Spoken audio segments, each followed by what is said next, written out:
La fuente de la vida. Un viaje a través de los siglos y la historia de la humanidad.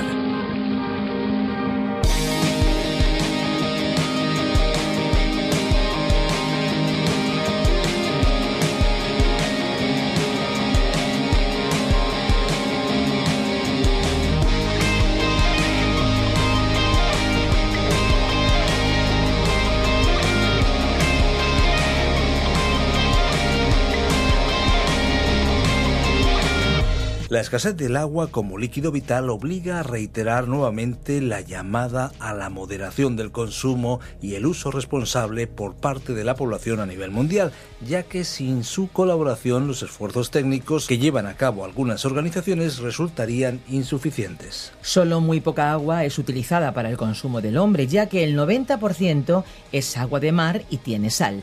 El 2% es hielo y está en los polos, y solo un 1% de todo el agua del planeta es dulce, encontrándose en ríos, lagos y mantos subterráneos.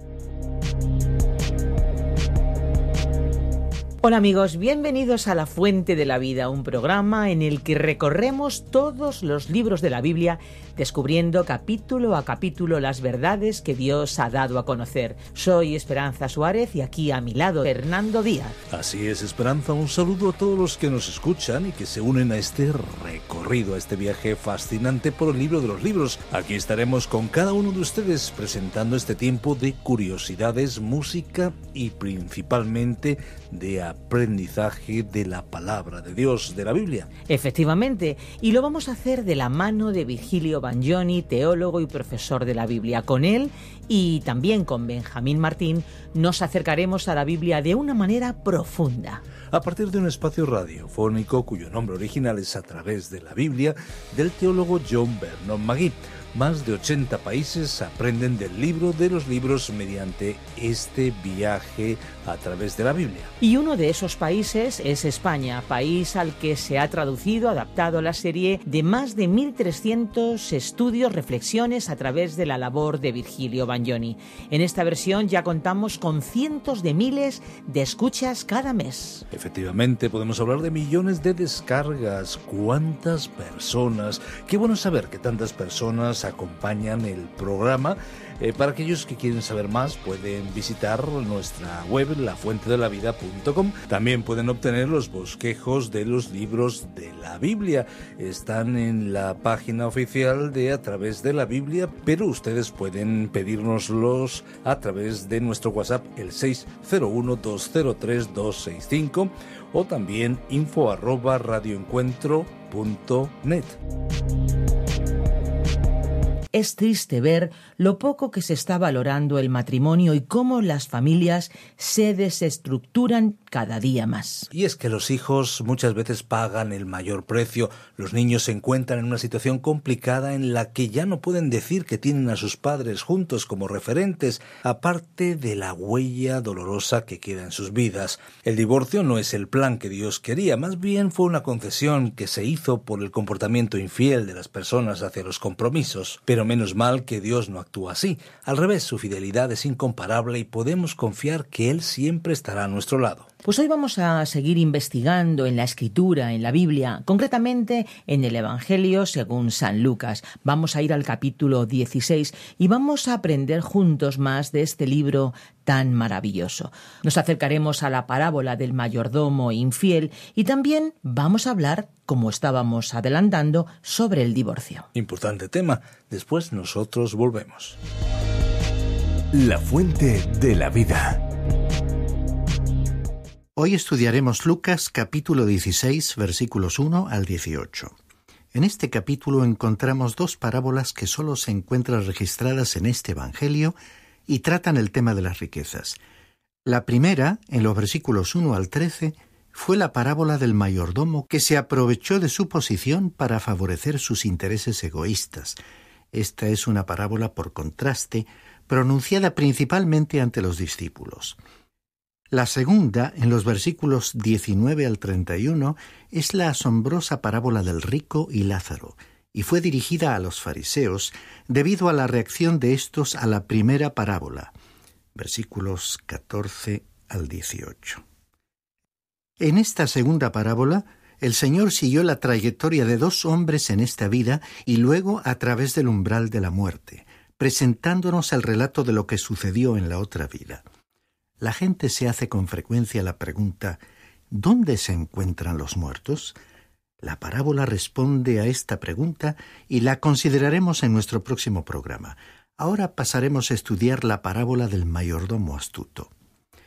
Esta parábola ha sido mal entendida, principalmente porque a primera vista parece que el Señor estaba elogiando a un estafador. Aquel mayordomo era un timador empedernido.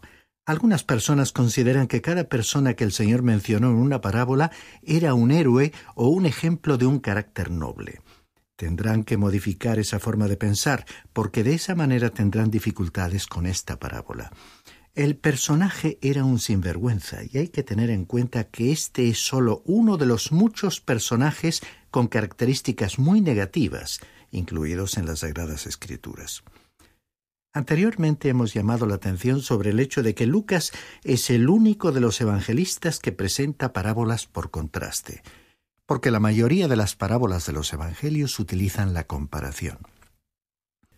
En esta parábola, el Señor pone como ejemplo a un hombre que seguía los principios de este mundo como sistema opuesto a Dios.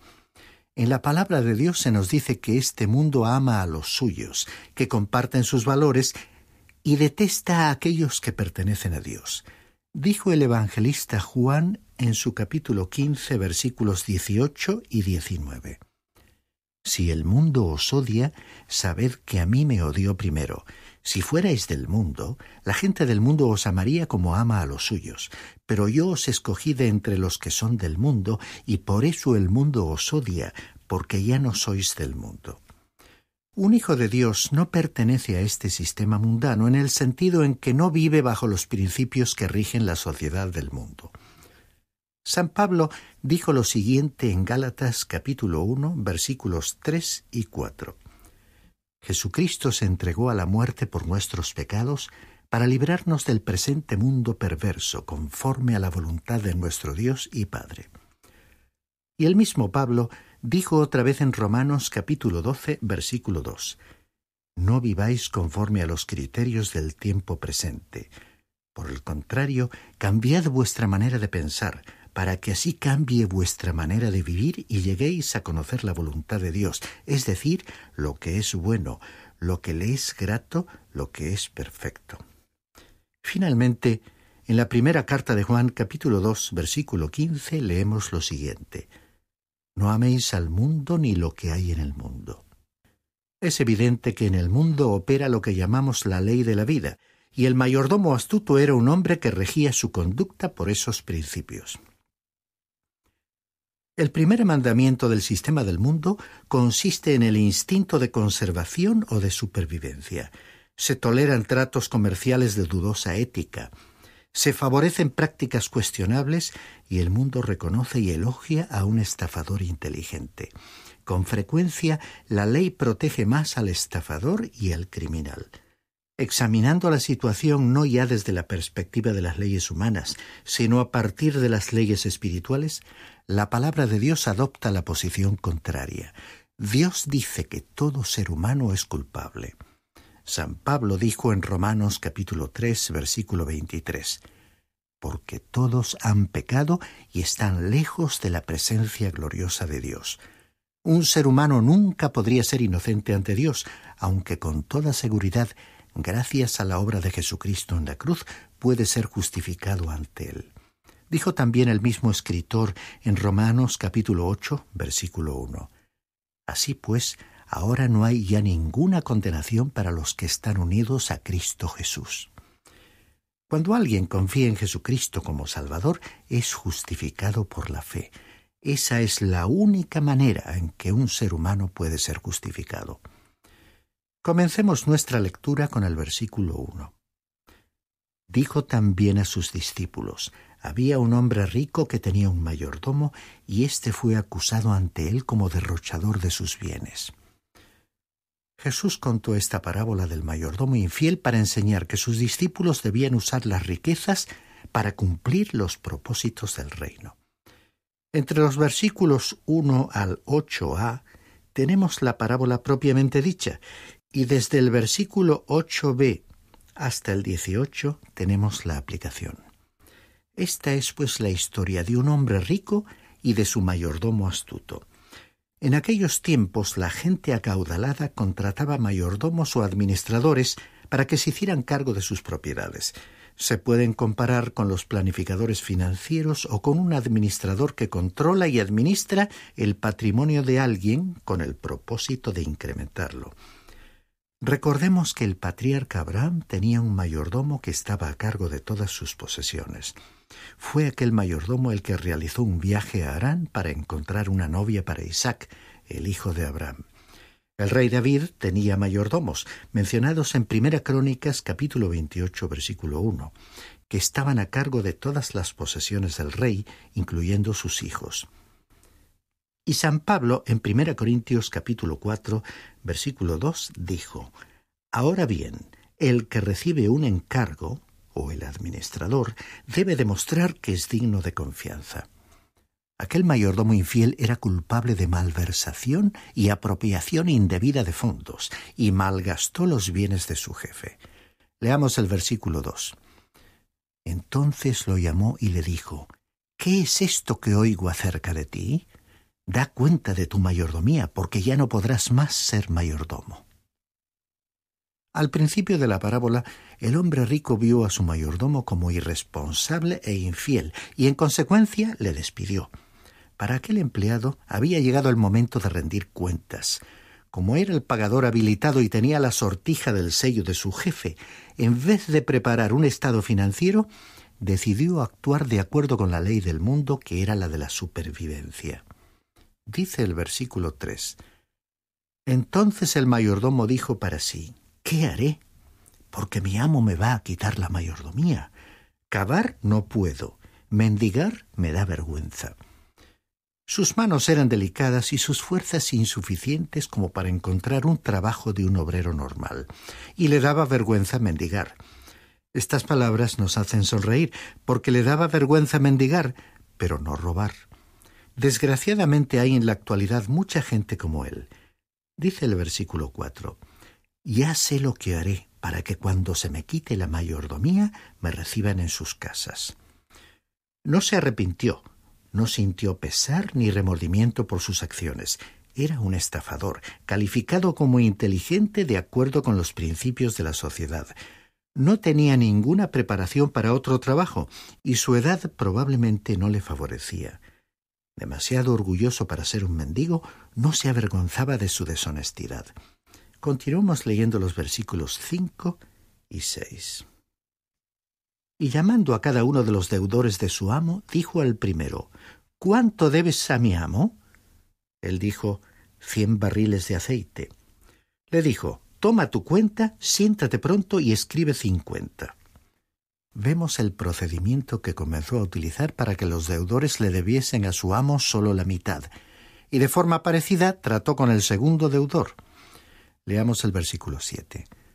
Después dijo a otro: ¿Y tú cuánto debes? Este contestó: 100 medidas de trigo. Él le dijo: Toma tu cuenta y escribe 80. No sabemos por qué no le concedió al segundo el mismo descuento que al primer deudor. La cuestión fue que favoreció también a éste. Veamos lo que dice el versículo 8. Y alabó el amo al mayordomo malo por haber actuado sagazmente, porque los hijos de este mundo son más sagaces en el trato con sus semejantes que los hijos de luz. Esa declaración fue hecha por el hombre rico que era el jefe del mayordomo. Cuando oyó lo que su empleado había hecho, le elogió. Aparentemente, aquel hombre se había hecho rico utilizando la misma clase de principios que su mayordomo estafador había usado. Reconoció que su empleado había actuado con astucia. ¿En qué sentido? De acuerdo con los principios vigentes en el sistema del mundo. Este fue el mundo que odió a Cristo y que continúa elaborando sus propios principios. Hay una ley no escrita, pero igualmente vigente, que reconoce que cada uno va a lo suyo y se preocupa únicamente de sus propios intereses. Por ello, aquel jefe elogió a su mayordomo por su sabiduría humana puesta en práctica en sus tratos humanos y comerciales, y que había tenido el cuidado de planificar anticipadamente, usando los bienes materiales de su amo para asegurarse un futuro tranquilo. El Señor dijo que, tratándose de sus propios negocios, los que pertenecían al mundo eran más listos que los que pertenecían al reino de la luz. Pero el Señor estableció una diferencia entre sus discípulos y el mayordomo deshonesto. Este era de este siglo y buscaba la forma de hacer más cómoda su vida. Los discípulos, que eran los hijos de la luz, deberían actuar de forma sabia, pero no deshonesta. Continuamos escuchando las palabras de Jesús en el versículo 9. Y yo os digo, ganad amigos por medio de las riquezas injustas, para que cuando éstas falten, os reciban en las moradas eternas. La afirmación más sorprendente de todas se refiere a la relación del creyente con las riquezas de este mundo malo. El dinero no es malo en sí mismo, simplemente es amoral. El amor al dinero, eso sí, es la raíz de todos los males. Para los creyentes el dinero, más allá de su valor material, debe tener un carácter espiritual. El Señor dijo que debiéramos acumular tesoros en el cielo, es decir, que tendríamos que ser sabios en la forma en que utilizamos el dinero. Es decir, las riquezas tenían que ser un medio, debían ser utilizadas y no convertirse en un fin, porque los discípulos no debían ser utilizados por ellas o estar al servicio de ellas. Así como el mayordomo las había usado para ganar amigos, ellos debían utilizarlas para llevar a otros a difundir el mensaje del reino, para que la gente creyese y lo aceptase. Este sería un uso sabio de las riquezas. Así, cuando esas riquezas materiales se acaben o lleguemos al final de nuestra vida, habrá personas en las moradas eternas del cielo como fruto de nuestra labor aquí en la tierra. Continuamos leyendo los versículos 10 al 12. El que es fiel en lo muy poco, también en lo más es fiel. Y el que en lo muy poco es injusto, también en lo más es injusto.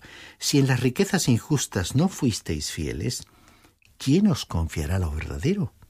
Y si en lo ajeno no fuisteis fieles, ¿quién os dará lo que es vuestro? La aplicación aquí enfatiza el hecho de que la actitud frente al dinero es como una prueba.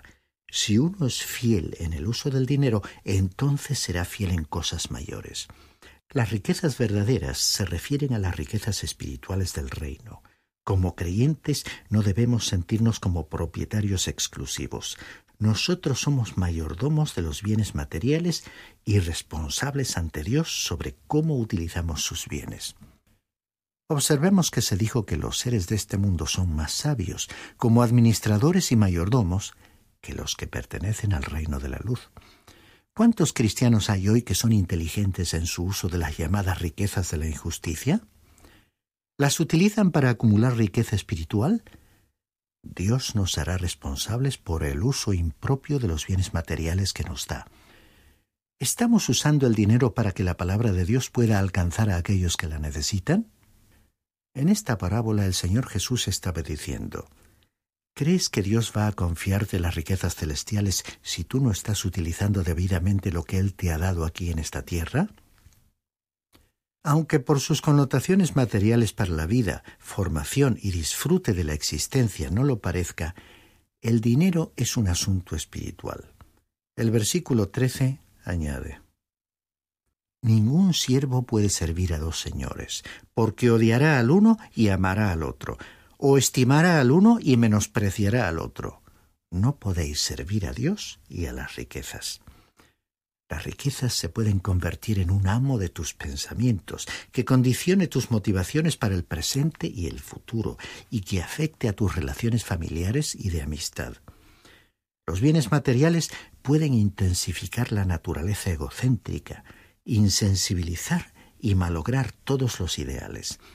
Aquí las riquezas son presentadas como un amo que ejerce un dominio sobre un criado. Además, se aclara que esa relación es incompatible con la relación de un creyente con su Dios, en la cual el creyente le reconoce a Él como su Señor. Y la disyuntiva es clara: o se sirve a un Señor o al otro. El Señor del cielo ofrece una vida cuyos valores son opuestos a los valores con los que el Señor de este mundo esclaviza a los suyos. Está claro que no se puede servir a ambos señores. Llegamos ahora a un párrafo en el que los fariseos comenzaron a sentirse aludidos o culpables. Leamos los versículos 14 al 17 de esta sección titulada El Señor respondió a los fariseos codiciosos. Oían también todas estas cosas los fariseos que eran avaros y se burlaban de él. Entonces les dijo: Vosotros sois los que os justificáis a vosotros mismos delante de los hombres, pero Dios conoce vuestros corazones, pues lo que los hombres tienen por sublime delante de Dios es abominación. La ley y los profetas llegan hasta Juan. Desde entonces es anunciado el reino de Dios y todos se esfuerzan por entrar en él. Pero más fácil es que pasen el cielo y la tierra, que pierda su valor un trazo de letra de la ley. Los fariseos reaccionaron negativamente a la enseñanza de Jesús sobre el dinero.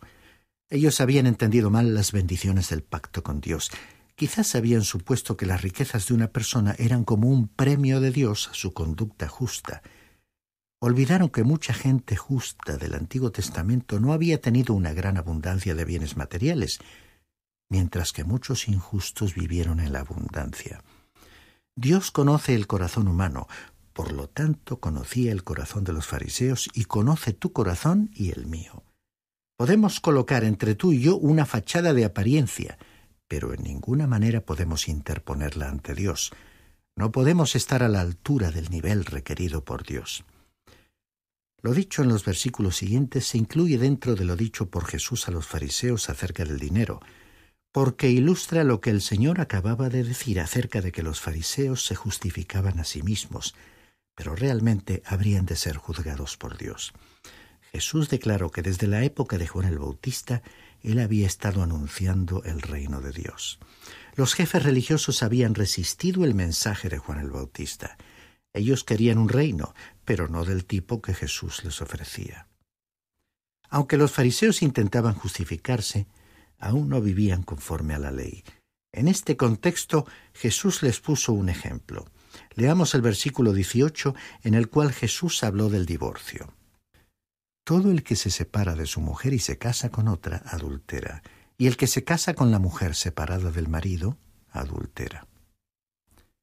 Algunos fariseos habían adoptado un punto de vista muy liberal en cuanto al divorcio.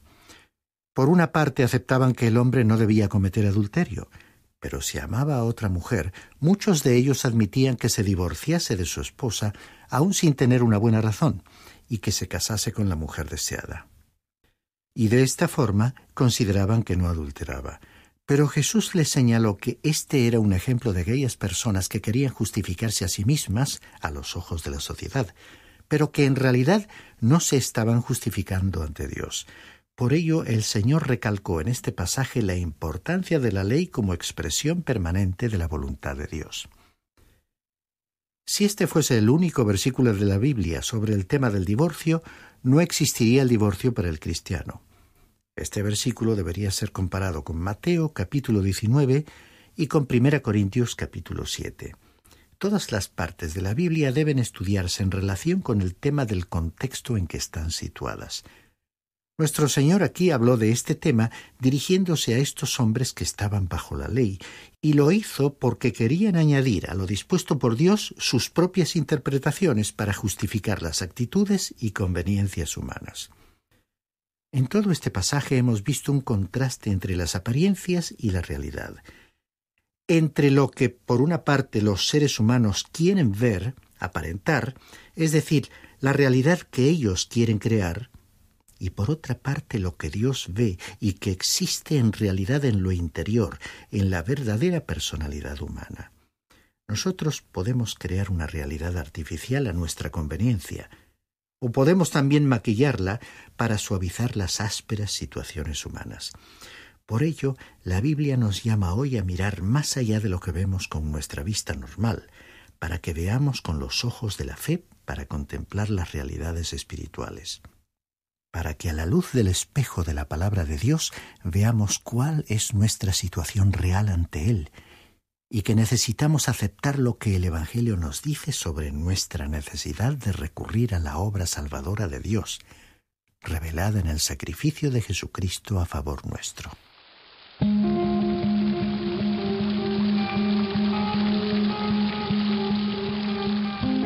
Interesantísimo el programa de hoy, ¿no creen? Sencillo pero profundo. Sin duda ha sido un tiempo muy bien invertido, un tiempo que agradecemos que lo hayan pasado junto a nosotros y por supuesto damos gracias de todo corazón a aquellos que nos ayudan para que este programa llegue hasta donde usted se encuentra.